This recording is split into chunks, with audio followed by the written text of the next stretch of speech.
Boa noite. É com grande prazer que recebemos vocês no canal de palestras virtuais da Sociedade Espírita Renovação. No mês de setembro de 2021, a SER comemora seu 37º aniversário de fundação. Como forma de dividir nossa alegria por mais um ano de lutas e aprendizados, ouviremos hoje Luiz Maurício Rezende,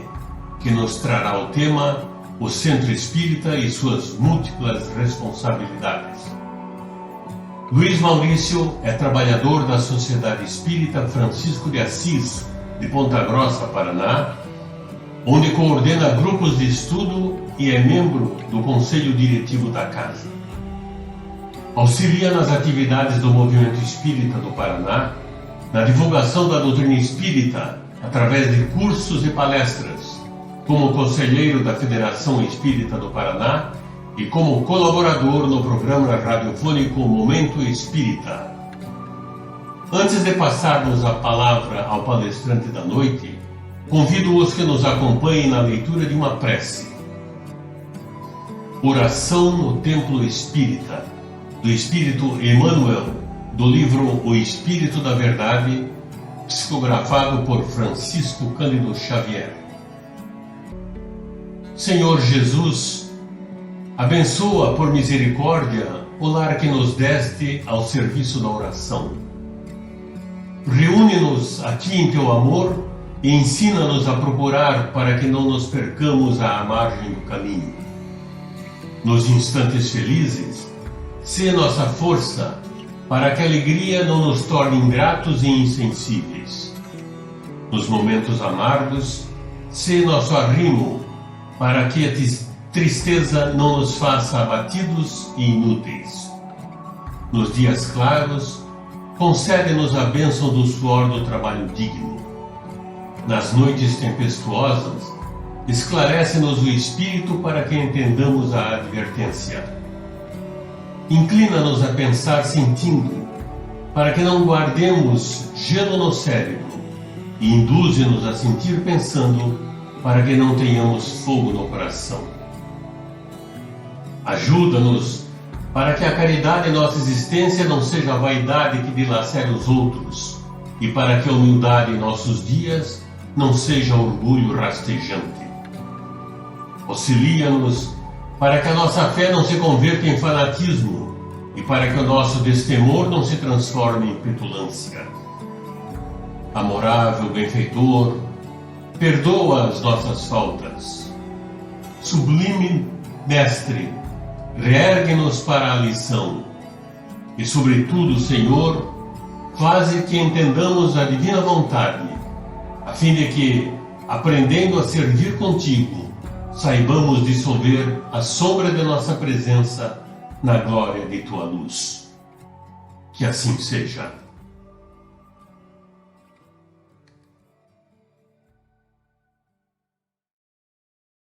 Olá, é uma alegria podermos estar aqui falando da doutrina espírita e particularmente podendo dividir esses momentos no canal do YouTube da Sociedade Espírita Renovação, a qual temos um preito de gratidão muito especial. Nos anos 90 do século passado, quando iniciávamos as atividades no movimento espírita, foi aqui, na Sociedade Espírita Renovação, que tivemos as lições mais profundas sobre como estudar o Espiritismo, o grupo de estudo, a importância do Livro dos Espíritos, e até hoje, depois de 30 anos, carrego comigo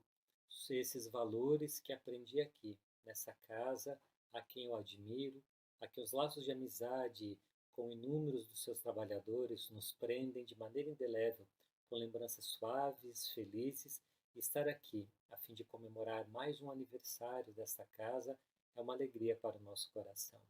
Particularmente porque cada vez que comemoramos um aniversário, mais um ano, um ciclo, que uma casa espírita está com suas portas abertas, particularmente de uma maneira séria, correta e libada como faz a Sociedade Espírita Renovação com seus trabalhadores, tendo o zelo e o cuidado de ofertar àqueles que aqui vêm seja virtualmente, agora nesses tempos de pandemia, ou presencialmente, logo mais, ofertar da doutrina espírita na pureza, na seriedade, da maneira mais correta com a qual Kardec organizou a todo esse volume de informações que o Espiritismo que compreende a doutrina espírita. Quando nós entendemos ou falamos sobre a doutrina espírita, falar sobre o Espiritismo é entender uma proposta um tanto quanto diferente de construção do nosso próprio entendimento de Deus em consequência da nossa religiosidade. A própria abordagem, a aproximação que Allan Kardec, ainda como o pedagogo Hippolyte Rivaio, tem com o Espiritismo, com fenômenos físicos que a mediunidade proporcionava, mas que até então apenas tinha-se como fenômenos paranormais, muito para divertir, para passar o tempo de muitos da sociedade parisiense e de outras capitais europeias, quando ele, esse homem de um caráter mais grave, mais sério, conhecido na sociedade parisiense de então por todo o seu saber, o seu conhecimento, por toda uma vida de mais de 30 anos de profissão desenvolvida na capital francesa, quando esse homem se depara, depois de inúmeras insistências de alguns amigos, com aquele fenômeno inusitado,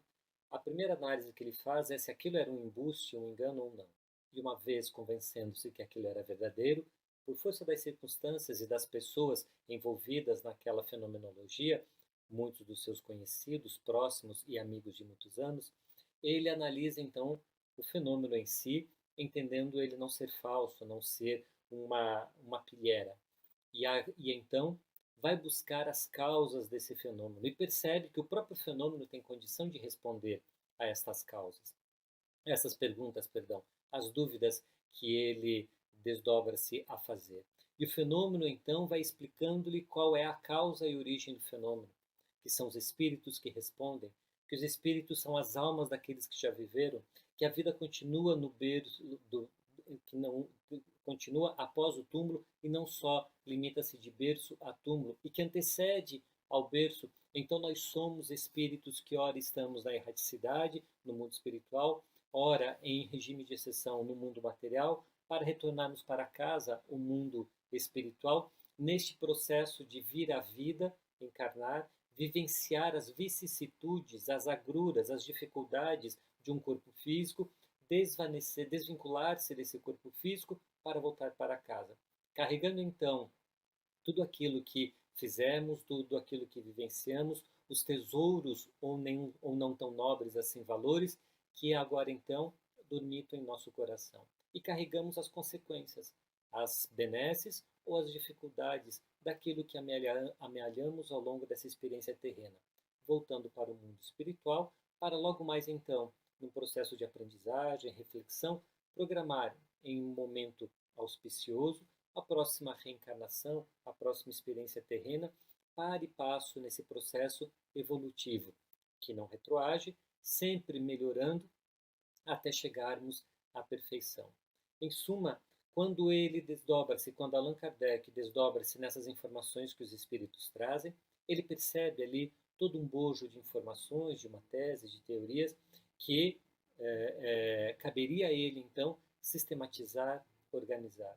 Tinha capacidade pedagógica, fruto das suas experiências profissionais, das suas competências desenvolvidas, o suficiente para fazê-lo. E aí, então, ele programa-se, ele estrutura-se dessas publicações. A primeira dela, o Livro dos Espíritos, ele toma o cuidado de escrever, na parte primeira da introdução, dizendo que naquele livro está contida toda a doutrina espírita. Ou seja, o Espiritismo está ali. Todo o Espiritismo, tudo aquilo que podemos chamar de doutrina espírita, conteve-se, está lá em O Livro dos Espíritos. Se não estiver lá, não é a doutrina espírita, porque ele escreve toda a doutrina espírita, está contida nesse livro. Ele desdobraria esse livro em 4 outras obras na sequência, a fim de melhor aprofundar aqueles conhecimentos das causas primárias, que ele faz na Gênese, do mundo espírita, o mundo espiritual, que ele faz em O Livro dos Médiuns, das leis morais que ele faz no Evangelho segundo o Espiritismo, e das esperanças e consolações, a última parte, que ele faz e desdobra na obra que intitularia O Céu e o Inferno. Então vamos ver o Livro dos Espíritos como a síntese, o centro dessa tese, da doutrina espírita, e as 4 obras, então, que acabo de citar, desdobrando ou aprofundando cada uma dessas partes, mas está tudo ali contido em O Livro dos Espíritos. Ele, após avançar neste processo, ou em paralelo a esse processo, ele percebe a necessidade de uma revista mensal, a fim de discutir, de analisar, de fazer ensaios, experimentos de texto, de discutir a prática dessa tese espírita que está em O Livro dos Espíritos, das coisas corriqueiras, das cartas que recebe, dos fenômenos que acontecem, e ele então publica a Revista Espírita. Ao longo de vários anos, mensalmente, ele faz trazer a lume aquilo que ele chamaria de Revista Espírita, a fim de discutir, a fim de fazer os planos, de fazer os ensaios para os futuros livros, mas também de discutir temas ainda não consolidados ou de fenômenos que estavam acontecendo naquele momento, fenômenos de efeitos físicos, comunicações espíritas e das mais variadas. E é o que vamos encontrar ao longo dos anos, de mês após mês, esse cuidado da divulgação desta divulgação mensal das coisas, desse espiritismo, talvez poderíamos dizer, mais prático, das reflexões e discussões das teses espíritas, já que elas estavam consolidadas nessas 5 obras básicas. Mas, não contentando-se com isso, com as obras fundamentais que constroem a tese do espiritismo, não contentando-se com uma revista periódica, mensal, a fim de divulgar, de discutir, de trazer as novidades, de trazer as notícias do espiritismo, ele se preocupa num terceiro aspecto fundamental. Ele constitui aquilo que ele denominaria de Sociedade Parisiense de Estudos Espíritas. É interessante que Allan Kardec percebe a necessidade de ter um lugar onde as pessoas pudessem se reunir, ali discutir a doutrina espírita, de exercitar o espiritismo, não só no aspecto mediúnico, já que o espiritismo, embora não funde, não crie e nem tome posse da mediunidade, mas dá cidadania para essa mediunidade, coloca a luz do esclarecimento, tira ela do fenômeno da tarja de fenômeno sobrenatural, da pecha de algo sobrenatural, e dá naturalidade, cidadania. Explica à luz do conhecimento experimental da mediunidade quais são as variáveis desse fenômeno, como ele sucede, como se articula esta relação entre a influência do mundo espiritual para com o mundo material e vice-versa. E então, quando ele funda a Sociedade Parisiense de Estudos Espíritas, ele propõe àqueles que se aproximam do espiritismo, da doutrina espírita, o entendimento de que é necessário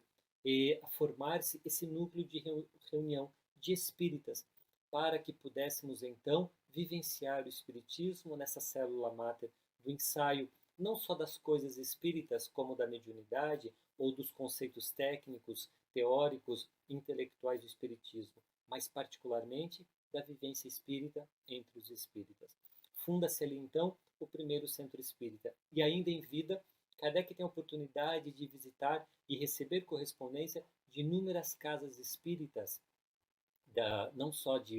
da França, do interior da França, mas também de países próximos da Europa e de outros continentes, onde esse exemplo, essa referência que ele propõe de centros espíritas, de núcleos espíritas, dessa reunião de uma sociedade, de um local onde as pessoas se associam justamente para vivenciar o espiritismo, é o que nós vemos hoje no nosso movimento espírita, através das casas, instituições, sociedades, os centros espíritas, de uma maneira geral, que se mostram ambientes particularmente importantes para a sociedade, a tal ponto que Emmanuel escreveria, pelas mãos de Chico Xavier, de que a cada porta de um centro espírita que se abre na sociedade é um novo ponto de luz que se faz na Terra.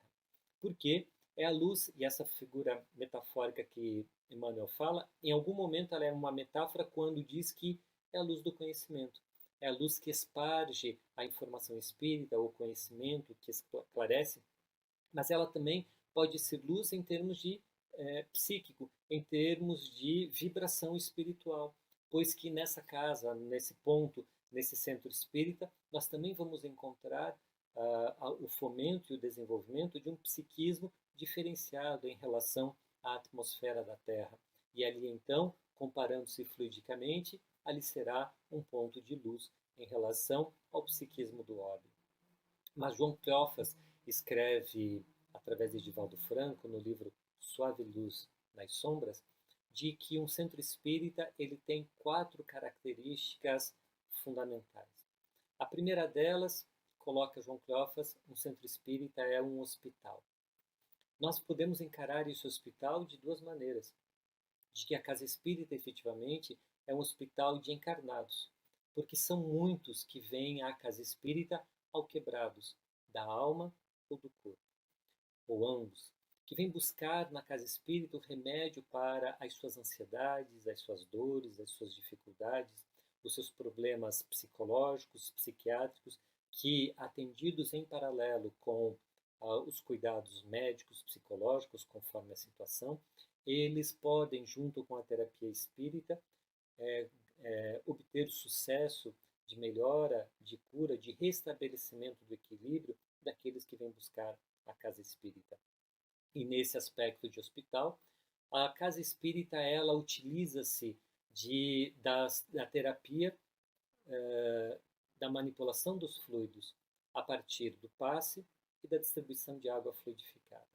Então será nesses momentos quando a pessoa adentra a casa espírita e começa a absorver do psiquismo da casa, ela está em processo terapêutico. Então, um primeiro cuidado que devemos, ou reflexão que devemos fazer é em torno do psiquismo da casa. Como se constitui esse psiquismo? Como que ele é construído, esse psiquismo? E depois, como ele é mantido, o psiquismo da casa espírita da qual frequentamos?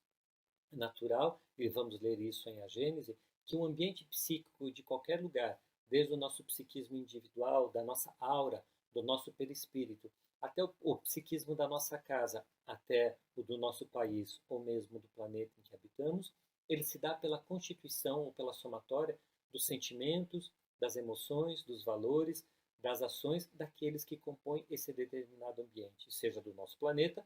do nosso lar. Na casa espírita não seria diferente. O psiquismo que se faz na casa espírita, ele é salutar, porque ali reservam-se as pessoas, abstêm-se elas de comportamentos mais chulos, de palavrio mais grosseiro, de colocações indevidas, de pensamentos que não coadunam com o ambiente. E então, ao longo do tempo, o fato de as palestras, as falas, as orações feitas nesse ambiente vão gerando, vão proporcionando e provocando essa modificação e essa constância do ambiente psíquico, que, é claro, permitirá que equipes espirituais trabalhem num ambiente mais tranquilo, num ambiente de mais elevado psiquismo, possam trabalhar de uma maneira mais efetiva. Então, aqueles que adentram a casa espírita, eles de imediato, pelo simples fato de já estarem absorvendo um psiquismo diferente, distinto daquele comum da sociedade, do nosso planeta, estão em processo terapêutico, estão em processo de tratamento. Muitas das vezes, na casa espírita, nós nos apressamos em rapidamente receber as pessoas, aplicar o passe e que elas sigam o seu rumo, quando, na verdade, oportunizá-las para que, antes do passe, assistam a uma palestra, estejam naquele momento de reflexão, mudando o psiquismo da sua própria casa mental, a fim de sintonizar com o palestrante, permitindo-se, então, abrindo guarida para a absorção desse psiquismo da casa espírita e, quando necessário e permitido pela providência divina, inclusive, equipes espirituais podem atuar junto a essas pessoas para tratamentos e situações mais específicas no momento da palestra, nesse momento em que nós todos estamos dispostos psiquicamente, vinculados aos pensamentos, aos conhecimentos que a palestra está proporcionando, está nos provocando mudanças de pensamento, saindo das nossas preocupações diárias, cotidianas, e então atuando para que nós pudéssemos, dessa forma, agir de uma maneira mais efetiva no aspecto de hospital. Mas também a Casa Espírita é um hospital quando falamos sobre a equipe espiritual atuando. Quando nós falamos de ser um hospital de almas, a partir de espíritos que, desencarnados, são encaminhados para a Casa Espírita. E nesse momento eles podem ser assistidos, algumas vezes sem condições ainda de alçar as colônias espirituais, eles vão pernoitar na Casa Espírita ou vão permanecer por algum tempo na Casa Espírita até que estejam em condições de locomover-se para outro ambiente no mundo espiritual. Quando não, utiliza-se das reuniões mediúnicas para que, nesse momento, a partir do intercâmbio mediúnico, na necessidade de alguns espíritos do choque anímico, de experimentar do psiquismo do médium, de envolver-se naquele psiquismo, naquela psique de fluidos ainda físicos, materiais que o médium proporciona, produz, esses espíritos vão então acelerar o seu processo de reflexão, de entendimento, de amadurecimento e vão então conseguindo reestruturar-se, refletir, entender as suas condições já agora de desencarnados, muitos deles ignoram tal posicionamento, e aí então a Casa Espírita é o grande hospital de encarnados e desencarnados. Também é hospital quando nós utilizamos do atendimento fraterno para a atividade de escuta, dessa escuta ativa para aqueles que vêm buscar da informação espírita, sem a pretensão e o entendimento de que faremos qualquer terapia psicológica, mas sim escutaremos aqueles que vêm buscar do esclarecimento, que têm dúvidas, perguntas, e ofereceremos para ele as respostas que o Espiritismo proporciona para os dramas da vida, para suas dúvidas existenciais, para as dores que carrega na alma. Todos aqueles que buscam então no atendimento fraterno da Casa Espírita vão encontrar este hospital consolo, esse aspecto consolador do hospital, que vai então, muitas das vezes, consolidar ou ajudar a cicatrizar as feridas da saudade daqueles que apartaram-se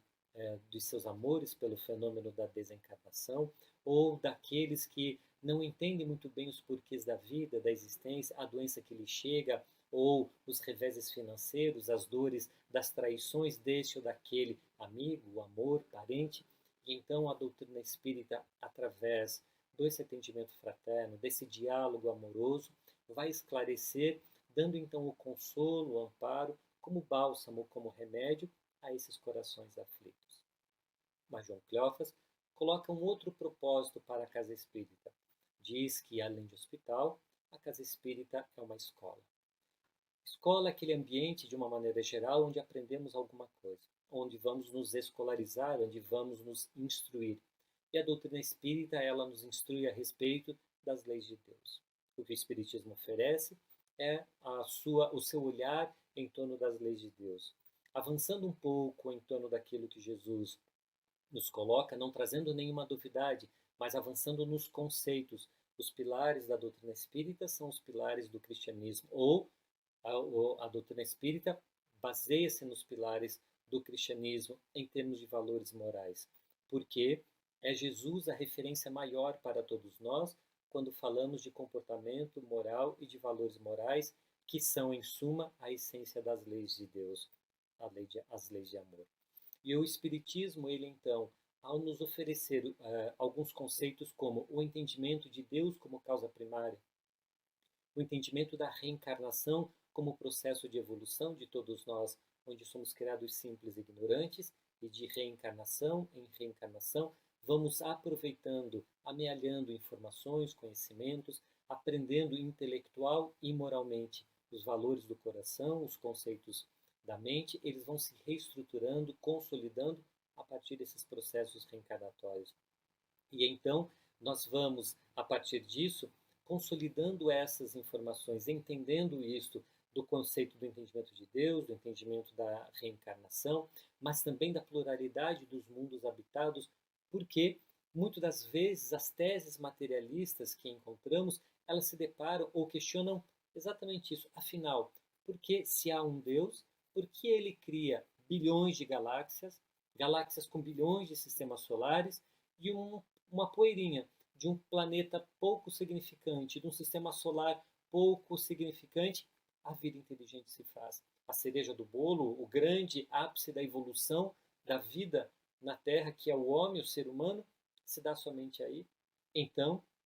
a essas teses materialistas, é necessário que tenhamos essa compreensão da pluralidade dos mundos habitados, da imortalidade da alma, da lei da reencarnação como um processo natural da vida e a compreensão da existência de Deus a partir de, como encontramos na questão 4 do Livro dos Espíritos, utilizando de um axioma que aplicamos às nossas ciências. Não há efeito sem causa. Se o universo todo é uma estrutura inteligente, se nós encontramos no universo organizado, estruturado de uma maneira inteligente, há de ter uma causa inteligente, e essa causa é Deus. Essa escola que se chama o Espiritismo, ela vai então, a partir da razão, nos provocando a pensar sobre o universo, desde a existência de Deus até o porquê estamos aqui, de onde viemos, para onde vamos. Como escreveria Kardec, uma das funções do Espiritismo é combater o materialismo. E é exatamente isso que nós vamos, à medida que vamos aprofundando os nossos conceitos na doutrina espírita, nós vamos consolidando em nós conceitos espiritualistas. E um pouco mais à frente, conceitos não só espiritualistas, mas conceitos espíritas. Para que da mente esses conceitos espíritas eles se tornem valores e ações espíritas. E que não fiquemos só no entendimento racional da imortalidade da alma ou da reencarnação, mas que atuemos, que possamos agir efetivamente como espíritas e não só conceitualmente como espíritas. Em última instância, podemos dizer, a escola, o centro espírita como escola, nos ajuda a construir em nós um comportamento cristão, porque é natural entendermos que ao longo desses 2000 anos já foram algumas experiências que tivemos com a possibilidade de conviver e vivenciar o cristianismo, mas há pouco de cristianismo em nosso coração. Nós não somos mansos como as bem-aventuranças nos provocam a ser, não somos pacíficos, não somos misericordiosos e nem somos aqueles que têm sede e fome de justiça. Muitas das vezes somos os justiceiros, somos aqueles arruaceiros, somos aqueles que buscam fazer da sua maneira. Muito embora ser cristão é uma proposta muito diferente, como vamos ver Jesus nos proclamando nas bem-aventuranças. Então, se ainda há muito pouco de cristianismo em nossa intimidade, a doutrina espírita, ou o centro espírita como escola, ele nos provoca essa reflexão sobre como construir o cristão que eu desejo em minha intimidade. Nós vamos, a partir dos grupos de estudo, a partir da evangelização de crianças, trazendo essa reflexão, nos envolvendo em torno das informações espíritas, construindo de uma maneira sistemática, racional, lúcida, esse entendimento sobre a existência de Deus, sobre as suas leis que passam a ser justas, amorosas, a partir do entendimento que temos da reencarnação, da lei de causa e efeito, da possibilidade de nós resgatarmos todos os erros, por mais duros, doloridos e profundos que sejam, sempre terão a oportunidade do resgate. E não haverá nunca uma condenação arbitrária ou infinita, seja para o bem, ou seja para o mal, para a felicidade ou para a infelicidade eterna, porque todos estamos condenados à felicidade eterna. E alguns de nós ainda permanecemos atuando em momentos de infelicidade, mas será a dor como mecanismo das leis de Deus que irá nos alertar e nos dizer que aquele caminho não é um caminho de felicidade, de tranquilidade. E então, quando ela chega até nós, é um momento de despertar, de refletir a respeito de como atuar, como agir. E aí, então, nós vamos, para e passo, aos poucos, algumas vezes com longas voltas, outras vezes caminhando mais diretamente, mais objetivamente, vamos chegando nesse entendimento, na construção do entendimento a respeito das leis de Deus. Essa escola que nos dará os conceitos, que nos dará os subsídios para que nós possamos, em momentos de luta, em momentos de desafios, nas provas, nas expiações que nos chegarem, que são então a aplicação dos conceitos, nós termos guarida junto a essas informações, conceitos que se consolidaram nos momentos da escola. Por isso, estudar a doutrina espírita e a casa espírita oferecer aos seus frequentadores ambientes de reflexão, de aprofundamento de conceitos, acaba sendo muito importante. Muitos de nós construímos uma relação com Deus e com a providência divina um tanto quanto torta, um tanto quanto desorganizada, porque somos frutos e herdamos de conceitos teológicos que se constituíram atavicamente em nós, das inúmeras experiências que tivemos, onde muitas das vezes aquilo que apresentavam para nós era a figura do Deus vingativo, do Deus que espreitava atrás da porta para ver os nossos erros, para saber o que estávamos fazendo, e então, muitas das vezes, nós temos dificuldade de conceber o Deus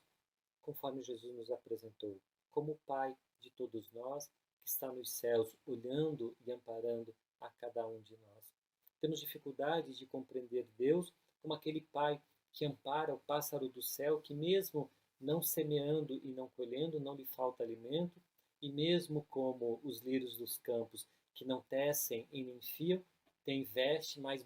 bela que a de Salomão.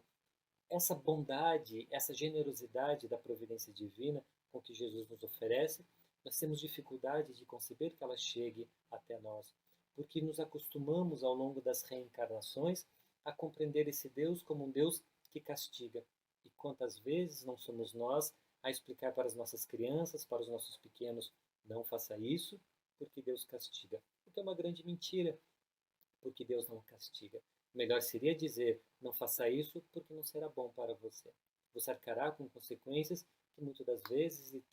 te trarão prejuízo. À medida da idade da criança, temos condição de explicar este conceito, mas jamais esse entendimento de que Deus é um Deus que castiga, porque quando falamos isso para as crianças, estamos dizendo do nosso conceito, desse entendimento. Então é a escola, ou a casa espírita transformada em escola, que vai reestruturando esses conceitos profundos, ou desatando esses nós das nossas relações com Deus, mas também das nossas relações com o outro. Porque ao nos depararmos com aqueles inimigos gratuitos, aquelas almas que temos distonias profundas, dificuldade de relacionamento, ou mesmo aquelas que nos machucaram e que hoje pedem de nós o perdão, a compreensão, o esquecimento das dificuldades de um passado próximo ou distante, nós vamos compreendendo através das informações espíritas e dos conceitos que essa escola bendita nos oferece, de que somos espíritos imortais e muitas das vezes os antagonismos de hoje têm origem em outro momento, que não nessa existência. E é então, se a providência divina nos permitiu a reencarnação, nos permitiu encontrar que os nossos caminhos cruzassem ou desses outros novamente, é porque estávamos maduros o suficiente para avançar um pouco mais, de uma maneira mais positiva, nessa relação. Talvez não para amarmos fraternalmente, mas já tolerar, compreender, ter um pouco de empatia. Quem sabe avançamos um pouco mais nessa relação para que em outra experiência possamos ter novo reencontro e avançar outro passo a mais. Por que não? Então, nós vamos compreendendo através das informações que o Espiritismo nos oferece e através da oportunidade que ele se faz como escola, em que as casas espíritas proporcionam deste destrinchar das informações que as obras espíritas trazem em métodos, em programas de estudo, com temários específicos e vão nos oferecendo, então, fornecendo essa oportunidade do estudo, da reflexão, a fim de que possamos reorganizar os nossos conceitos, mas particularmente nos oferecer o roteiro para reestruturarmos ou reconfigurarmos o nosso mundo íntimo. Depois de entender a casa espírita como hospital e como escola, João Cleófas coloca um terceiro aspecto da casa espírita. Ele fala que a casa espírita é uma oficina. É oficina de trabalho. E aí também podemos desdobrar em dois aspectos. É o trabalho do tempo útil, da ocupação útil, mas particularmente é o trabalho das emoções. É a oficina do exercício do amor. onde muitas das vezes, quando ele coloca o Centro Espírita como oficina, rapidamente imaginamos as obras beneficentes que a Casa Espírita pode fazer. Então, vamos distribuir cestas básicas, vamos distribuir enxovais, vamos fazer uma atividade de alimentar a população em condições de rua, em situação de rua. Atualmente, o que vamos fazer? Como se entendendo a oficina como elaborar e executar com as mãos. É verdade que muitas dessas atividades elas são importantes e necessárias na sociedade e na realidade que vivemos. Porém, essa oficina que o Espiritismo ou que a Casa Espírita proporciona para nós, ou pode proporcionar, é uma oficina que ela elabora-se com as mãos, mas ela deve estar conjugada com o coração. Apenas fazer a distribuição da cesta básica, mas não haver sentimento ou não haver movimento de emoção nisso, é apenas um trabalho assistencial. Estamos apenas substituindo o papel que, a priori, o Estado deveria fazer. E como ele se ausenta-se dessa função, nós substituímos. Mas é apenas atividade assistencial, se não fazemos o movimento da emoção. Lembro-me, certa feita, em uma casa que frequentávamos, uma casa espírita, e que havia o hábito da distribuição de cestas básicas, e que, pela configuração da casa, cada vez, uma vez por mês, quando essa população assistida vinha até a casa, havia que reconfigurar toda a estrutura da casa, porque não havia um ambiente grande o suficiente de auditório para abrigar a todos. Então, móveis eram arrastados, armários eram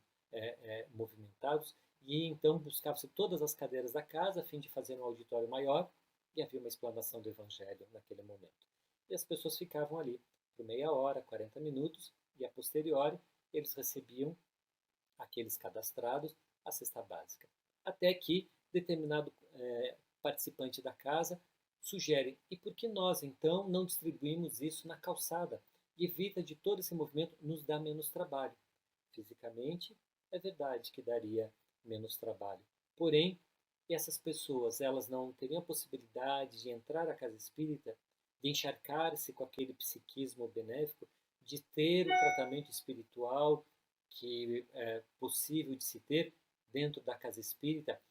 utilizando-se de uma meia hora lá dentro, dando essa possibilidade de renovar-se psiquicamente a fim de voltar às suas lides, às suas lutas, às suas dificuldades. Então, muitas das vezes entendemos essa oficina no aspecto material, naquilo que a mão produz, mas não podemos esquecer que a grande oficina que a Casa Espírita proporciona é a oficina dos sentimentos. É quando nós, na atividade assistencial, aprendemos a amar aqueles que são assistidos. Compreendemos a ter a empatia, a compreender a realidade, a mensurar as dificuldades daqueles que vêm até a Casa Espírita por qualquer uma dessas ações que fazemos, seja um clube de mães, seja uma atividade de sopa, seja a distribuição de uma cesta básica, seja o que for deste processo, né, eles sempre estarão, essas oficinas, essas atividades que executamos, elas sempre devem estar vinculadas e atreladas a essa capacidade nossa de poder movimentar as nossas emoções. É essa oficina das emoções. Mas também é a oficina das emoções nas relações daqueles que frequentam a casa espírita. As dificuldades dos relacionamentos, quando se fazem na casa espírita, é a grande oportunidade de modificar os nossos sentimentos, os nossos valores, as nossas emoções. Se no dia a dia, nas lides profissionais, na sociedade, às vezes parece ser um pouco difícil ser cristão, no amplo termo da palavra e na profundidade que ela exige, na casa espírita se torna mais, aumenta essas possibilidades, porque ali estamos todos sob o mesmo denominador do entendimento do Espiritismo. Então, será ali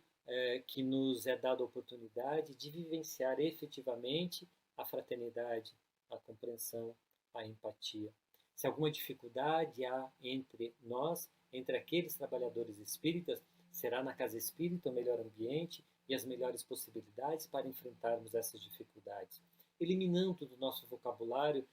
os melindres, as dissensões, as dificuldades, que possamos causar uns com os outros e efetivamente nos tratarmos de uma maneira amorosa, carinhosa uns aos outros. E aqueles que nós reencontrarmos na casa espírita, mas que nos provocam na alma uma certa distonia, indisposição, irritabilidade, é a oportunidade então que a providência divina nos oferece de refazermos laços, de reorganizarmos essas emoções e sentimentos com este ou aquele companheiro das lides espíritas. Então, a oficina das emoções é sempre com o assistido, pode ser com assistido, a oficina das emoções com o companheiro das lides espíritas, o trabalhador da casa espírita que ombreia conosco as atividades. Estaremos ali então, reorganizando as nossas emoções, reposicionando o nosso orgulho, a nossa vaidade, as paixões que ainda pululam intensamente em nossa alma e vamos oferecendo então, em nome do Senhor da obra, que não somos nós, mas é Jesus em última instância, e em nome dele e pelo amor que passamos a nutrir por ele, vamos calando o nosso sentimento a fim de que a atividade não tenha problema de descontinuidade. E no quarto e último aspecto, João Cleófas categoriza a casa espírita como um templo. É um templo onde o mais sagrado de nós ali se faz. É o templo onde nós nos aproximamos de Deus, onde nos propicia momentos mais profundos de introspecção, de reflexão, de entendimento a respeito de Deus, onde exercitamos a nossa religiosidade, abrindo mão dos aspectos externos, dos apêndices externos que essa religiosidade, porventura, possa vir a ter. E então vamos vivenciando-a de uma maneira mais simples, mais pura, onde não há intermediário entre nós e a divindade, onde a simplicidade da casa espírita, nas suas paredes,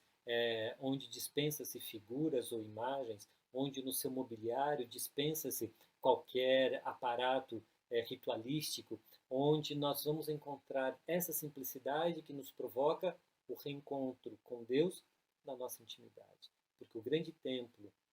para albergarmos Deus é o templo do nosso coração. A casa espírita, esse encontro onde, nesses momentos onde nos proporciona essas reflexões mais profundas, será o templo sagrado, onde vamos elaborar as emoções, onde vamos reconstituir a nossa intimidade, onde vamos nos aproximar de Deus de uma maneira profunda. Por isso, agora entendemos, quando uma casa espírita se faz um templo, se faz uma escola, se faz um hospital, se faz uma oficina, vamos compreendendo porque Emmanuel diz que a cada vez que uma casa espírita abre suas portas na sociedade, uma luz se faz na superfície da terra. Porque é a luz que ilumina, que ampara, que consola, que esclarece a todos nós. A cada casa espírita que se mantém de uma maneira séria, correta, atenta às informações espíritas, para que abra mão dos pieguismos, dos apêndices desnecessários, dos enfeites, das informações que não fazem sentido e que vai buscar então, através desses conceitos que encontramos nas obras espíritas, vai ao encontro da pureza e da profundidade que o cristianismo nos oferece, porque, em última instância, o grande desafio de todos nós é a reforma íntima, é a reestruturação moral, tendo como parâmetro a proposta do Cristo. O que uma casa espírita nos oferece, ora elaborando as nossas emoções, ora nos fornecendo subsídios à mente e conceitos diferentes, ora nos dando a oportunidade do laborioso trabalho com as mãos e com o coração, ora nos aproximando de Deus nos momentos mais sacros, importantes e significativos que encontramos de oração dentro da casa espírita, nós vamos então compreendendo a importância e a grandiosidade que a casa espírita se faz. Então, neste momento em que podemos comemorar o aniversário, mais um aniversário da Sociedade Espírita Renovação, o preito de gratidão a todos aqueles que ao longo dessas décadas vêm oferecendo o que tem de melhor, as suas melhores horas, condições, capacidades para que essa casa mantenha as portas abertas, mesmo em tempos de pandemia, divulgando a doutrina espírita para logo mais, quando possível, quando as condições sanitárias permitirem, novamente receber as pessoas fisicamente na casa espírita, sendo hospital, sendo oficina, sendo escola e sendo templo de cada um de nós. Que possamos, a cada vez que adentrarmos a casa espírita, seja virtualmente agora das atividades que acontecem pela internet, seja fisicamente logo mais, que possamos compreender a grandiosidade, toda a imensidão de trabalhos que se desdobram também no âmbito espiritual, naquilo que não enxergamos necessariamente com o olhar do corpo físico, mas que sabemos o quão se desdobram as atividades madrugada dentro quando estamos dormindo, ou em paralelo com as atividades que acontecem conosco aqui reencarnados, o quão rico se faz a atividade de uma casa espírita. Que seja então o nosso preito de gratidão, de respeito, de um momento de consolidar o quão sério é a casa espírita e o quão honrados somos todos nós daqueles que têm a oportunidade de laborar em torno das lides espíritas numa casa espírita. Ficam aqui as nossas reflexões em torno do espiritismo, o do quão grandioso é e importante o centro espírita na vida de cada um de nós e na vida da sociedade. Muita paz a todos nós.